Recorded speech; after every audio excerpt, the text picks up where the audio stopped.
2001 সালে আফগানিস্তানের তালেবান শাসনের অবসান ঘটায় একটা যুক্তরাষ্ট্র বিজয়ী হয়েছিল, কিন্তু 2 দশকের ব্যবধানে তাদের পরাজয়ের মাত্রাটা খেয়াল করছিলেন? কিভাবে পাততাড়ি গুটায়, মানে এয়ারপোর্টে হাজার মানুষের ঢল, এমনকি শেষ সময় ক্ষেপণাস্ত্রের আঘাতে সেই বিমানবন্দরে মার্কিন সেনাদের করুণ মৃত্যু সবার নিশ্চয়ই মনে আছে। প্লেনে চড়ে মানে আমেরিকান শাসকদের কিছু অনুগত লোক তারা ছাদে উঠেও পালানোর চেষ্টা করছে, তাদেরও মৃত্যু ঘটছিল। তো শেষ পর্যন্ত জয় টেকেনি।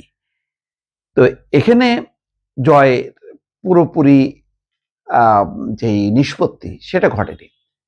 কিন্তু খেয়াল করেন তো, আমেরিকা কি যেভাবে বলল যে নরক নেমে আসবে, ইরানের সভ্যতা পৃথিবী থেকে মুছে দেওয়া হবে, একেবারে শেষ হয়ে যাবে ইরান, সেটা কি হলো? হলো না।